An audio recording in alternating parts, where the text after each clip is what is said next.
तो जैसा कि मैंने पहले ही कहा आपसे कि मैं एक बहुत ही खूबसूरत सा लोकेशन आपको दिखा रहा हूँ।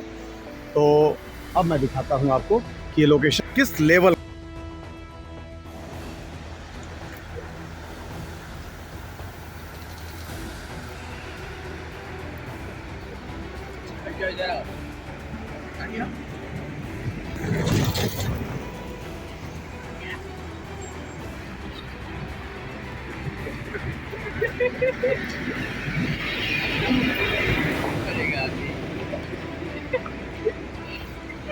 और ये सनसनाती हुई बिल्कुल जो है नदी गुजरी है और बिल्कुल ये वेग रही है बहुत तेज।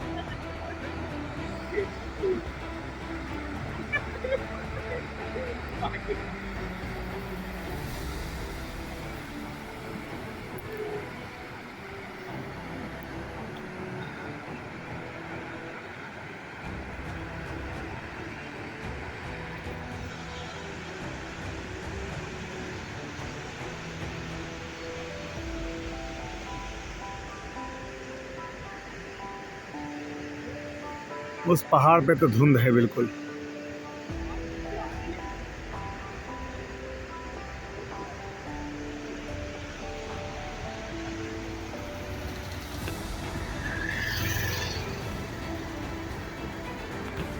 बिल्कुल करतल ध्वनि करते हुए यह नदी अपने वेग के साथ अपने गंतव्य स्थल तक पहुंचने का प्रयास करती हुई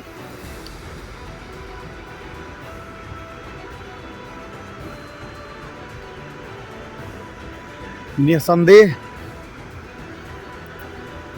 इच्छा तो पूरी है कि इसके उद्भव स्थल तक भी पहुंचा जाए, लेकिन शायद वहां तक जाना संभव नहीं होगा हमारा।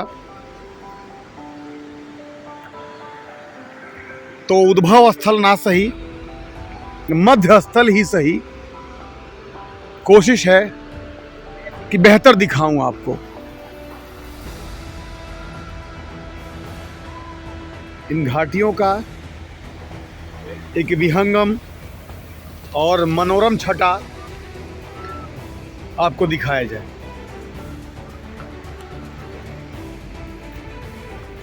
अब हम लोग आगे की तरफ बढ़ते हैं यहाँ से।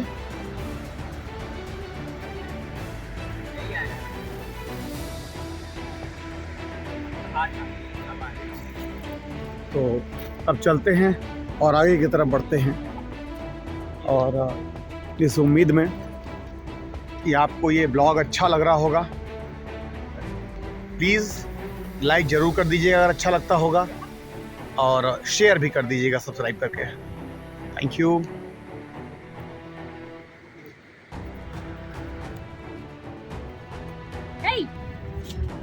तो इस क्षेत्र को जो है एक्सीडेंटल जोन घोषित किया गया है। अब हम लोग एक्सीडेंटल जोन में हैं इस समय। तो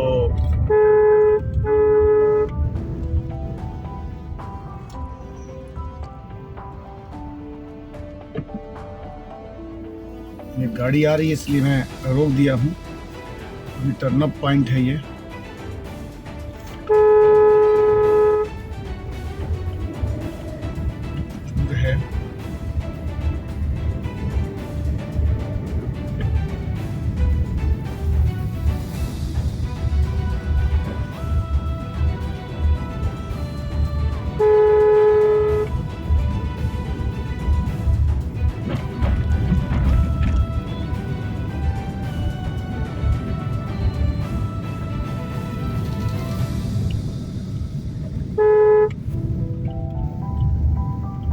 जब आप हिल्स पे ड्राइव करते हैं तो निश्चित रूप से उस समय कितने भी कुशल ड्राइविंग हो आपको, आपकी कितने भी हैवी ड्राइवर हो आप, लेकिन माइंड फिर प्रेशर में रहता है। और ऐसे किसी कंडीशन में हमेशा फ्रेश माइंड होके ही ड्राइविंग करना चाहिए, खास करके हिल्स पे।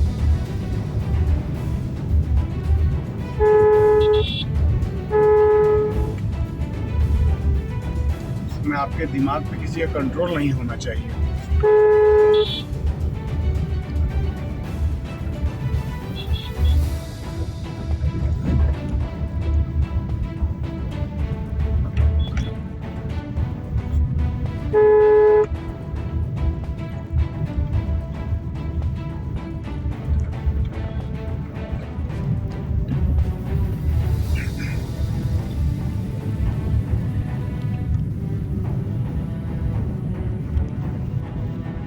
एक्सीडेंटल जोन हमें लगता है कि जो कि सिंगल रूट होने के नाते इसको घोषित किया गया है।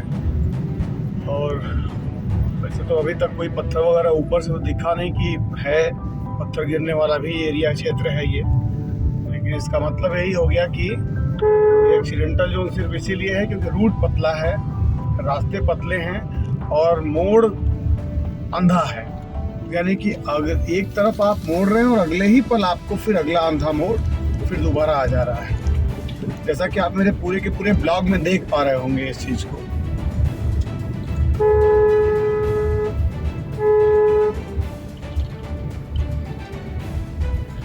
मुझे याद है किसी समय बुटवल का भी रास्ता ऐसे ही था, पतला सिंगल रूट और खतरनाक से खतरनाक। बुटवल से जो काठमांडू के लिए रास्ता गया है, लेकिन अब वो रास्ता भी काफ़ी चौड़ा हो गया है।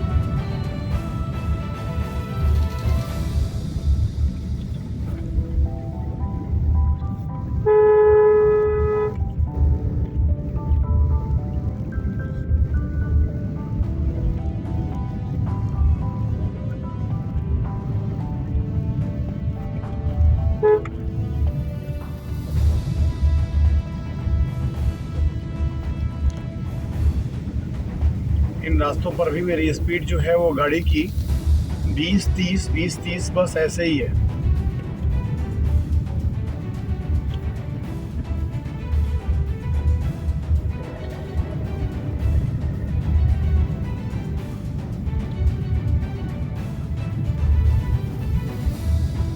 कोई हड़बड़ाहट नहीं है हमें, कोई जल्दी नहीं है हमें, क्योंकि हमें गंतव्य स्थल पे अपने समय से पहुंचना है।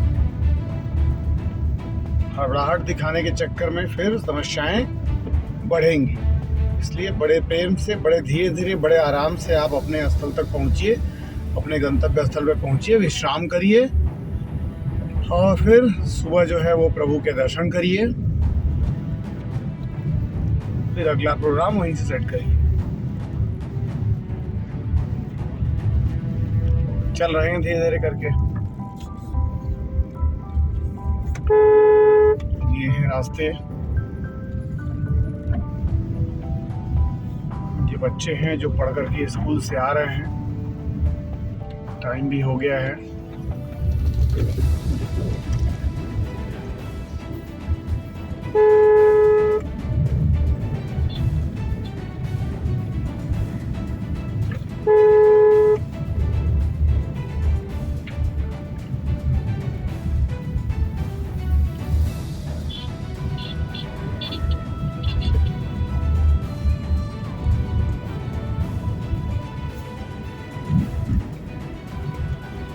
हम लोग न्यू अर्धाखाची मांडवी कोई जगह है, मांडवी गांव पालिका जसपुर, वहाँ पहुँच चुके हैं और अब यहाँ से अब आगे बढ़ रहे हैं और यहाँ से आगे का सफ़र तय करना है, लेकिन पूछना पड़ेगा कि कौन सा रास्ता है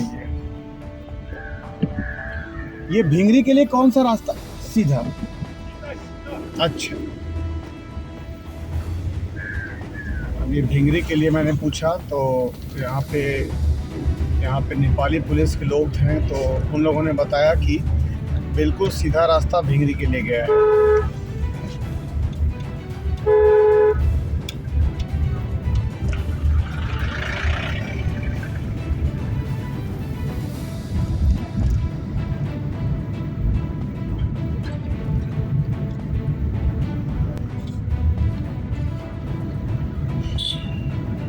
और ये नेपाल के विहंगम दृश्य का आनंद लेते हुए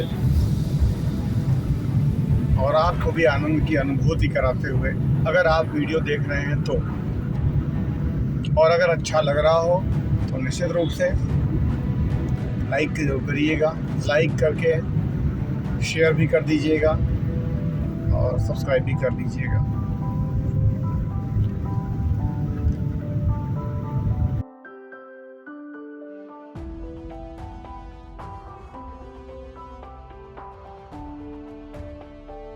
ये भाई साहब हैं बगल से ओवरटेक करके सिंगल रोड पे निकलने का प्रयास करते हुए और सफल भी होते हुए। हमने कहा जाओ भैया, अभी हमें लगता है कि शायद 15-20 किलोमीटर की दूरी हमें अपने गंतव्य स्थल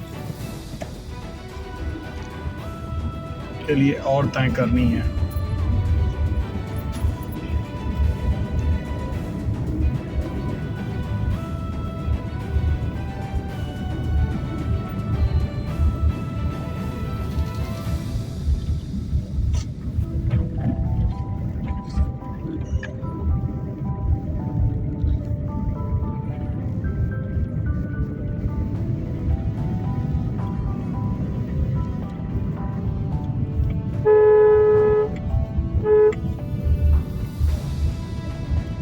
बहुत ही खूबसूरत वैली, लेकिन यहाँ पे नदी की कटान काफ़ी ज़्यादा, और यहाँ देवदार वाले जो वृक्ष हैं, पेड़ हैं, वो काफ़ी ज़्यादा मात्रा में हैं।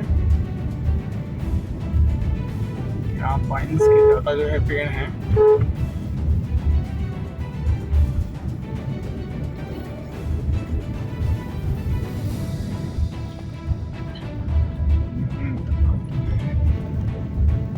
यहाँ से भिंगरी की दूरी अब 8 किलोमीटर, जो बोर्ड पे लिखा हुआ था उसके अनुसार यहाँ से भिंगरी की दूरी अब नेट 8 किलोमीटर की है। यहाँ छोटे छोटे बच्चे हैं जो कि ताइक्वांडो वाले ड्रेस में हैं, मतलब ताइक्वांडो यहाँ पे सिखाया जाता है बच्चों को। बगल में लग रहा है कोई कॉलेज वगैरह है, विद्यालय वगैरह है जो बच्चों को ताइक्वांडो सिखाता है। खैर ज़रूरी भी है बच्चों को जो है अपने लिए अपने सुरक्षा के लिए। वैसे इस चीज़ों को तो अनिवार्य भी स्कूल में भी कर देना चाहिए, हर स्कूल में अपने इंडिया में भी, कि डिफेंस तो अनिवार्य सब्जेक्ट के रूप में शामिल करना चाहिए। डिफेंस में ज़रूरी नहीं है कि वो ताइक्वांडो ही हो। डिफेंस का मतलब है कि किसी भी प्रकार की रक्षा, दूसरे देश की रक्षा के लिए भी बताया जाता है, पढ़ाया जाएगा। तो बच्चों को शुरुआती दौर से डिफेंस के लिए, अपने देश प्रेम के लिए एक भावना का जागरण होगा, एक भावना डेवलप होगी। तो ये काम बहुत आवश्यक है। अगर जो ज़रा सा भी हमारे इस वीडियो को जो है लोग कोई देख रहे हैं और कोई जानने वाले लोग देख रहे हैं, ऐसे लोग जो इस चीज़ को जो है वो ऊपर तक पहुंचा सकें, तो कहीं ना कहीं से इस बात को भी हमारे नीति नियंताओं के पास यह बात ज़रूर पहुंचाया जाए कि अनिवार्य रूप से जो है वो डिफेंस एजुकेशन के बारे में बचपन से ही बच्चों को पाठ्यक्रम में शामिल कराया जाए।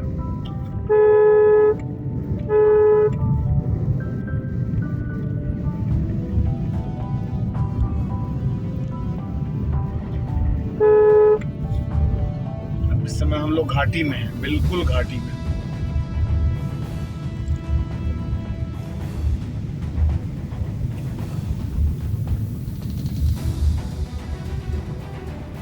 ये भी खोला है, कागबाती खोला।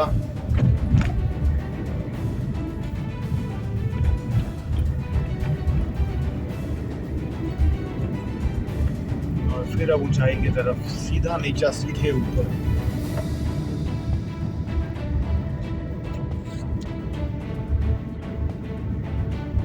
नेपाल में सबसे ज़्यादा चलने वाली गाड़ी है SML इसूजू।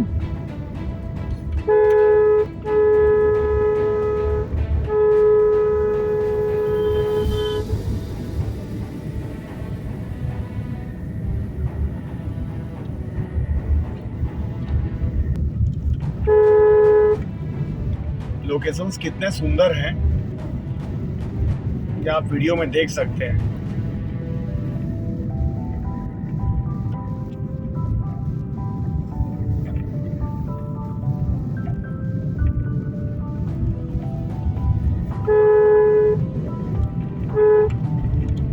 अब ये ट्रिप समाप्त होगा तो नेक्स्ट मंथ में ट्रिप जो है वो ट्रिप अपनी यूके की ट्रिप है, उत्तराखंड की।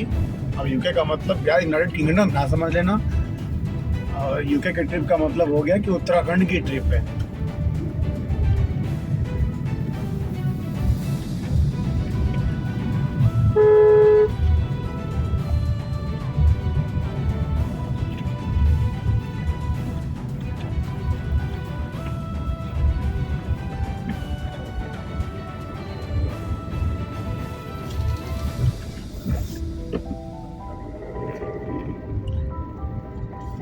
यहाँ तो हमने 2 नंबर में चढ़ाने का प्रयास किया, नहीं चढ़ा।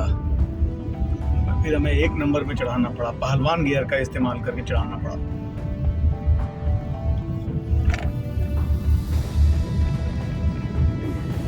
पहलवान से कहना पड़ा, बेटा चढ़ाओ चढ़ाओ, गाड़ी चढ़ने वाली है नहीं।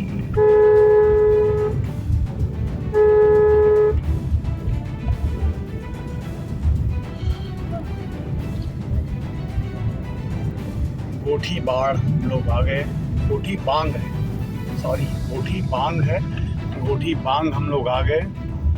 यहाँ पे लग रहा है पुल निर्माण का कार्य चल रहा है, तो रास्ता थोड़ा सा पुलिया के चक्कर में गड़बड़ है। बाकी आगे फिर फर्स्ट क्लास से दिख ही रहा है आप लोगों को। भिंगरी यहाँ से 5 किलोमीटर, यानी हमारी जो जर्नी है वो 5 किलोमीटर पे जा कर के फर्स्ट स्टॉपेज लगेगा, पहला स्टॉप लगेगा। और इस पहले स्टॉप के बाद फिर अगली यात्रा सुबह में शुरू की जाएगी।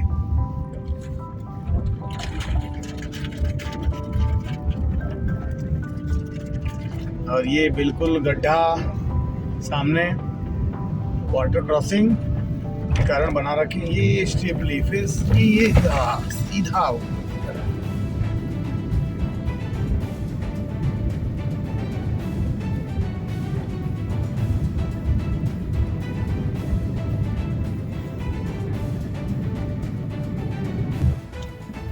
यहाँ भी एक वाटर क्रॉसिंग और रोड के बीचों बीच से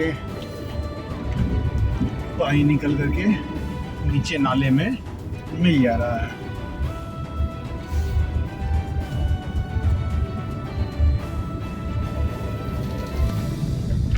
ये लोकेशन देखिए कितना क्लियर, कितना साफ, बिल्कुल नीला नीला आसमान। बाजीपुर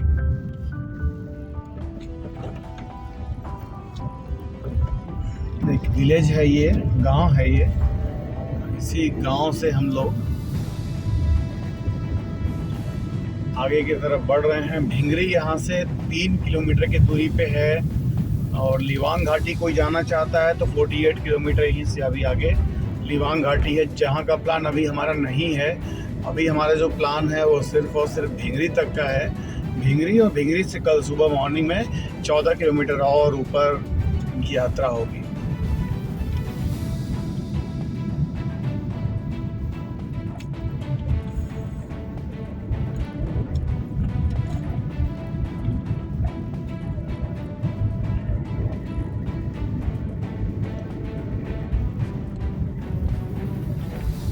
आप देख सकते हैं लोकेशंस किस लेवल का है। अब इसका लेवल तो मैं बता ही नहीं सकता, मुंह से तो कह ही नहीं सकता मैं।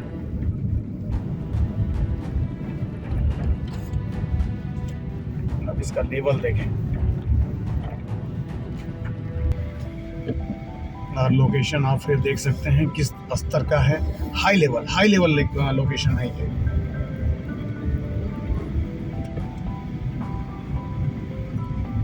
इस गांव में ही जन्नत है।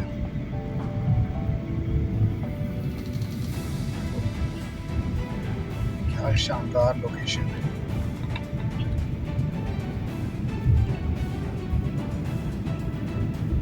आप देख सकते हैं, इसका लुत्फ आप देख के उठा सकते हैं। और कभी भी प्लान बने आने का तो मैं जगह का नाम और बाकी डिटेल डिस्क्रिप्शन में डाल दूंगा, आप आ सकते हैं।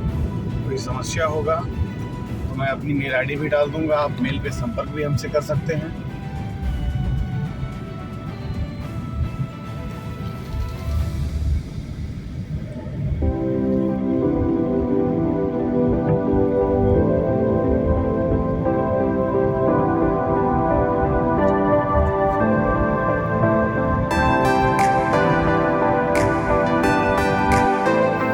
अब हम लोग आ गए हैं भिंगरी, और भिंगरी में एक होटल है आगे, तो बस वही देखने जा रहे हैं। अगर होटल वो ठीक ठाक रहा तो फिर जो है वो ले लेंगे। फिर आप कहीं विश्राम करेंगे, आराम करेंगे, रेस्ट करेंगे।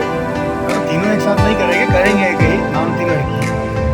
तो उसके बाद फिर जो है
परिचय देना कठिन है।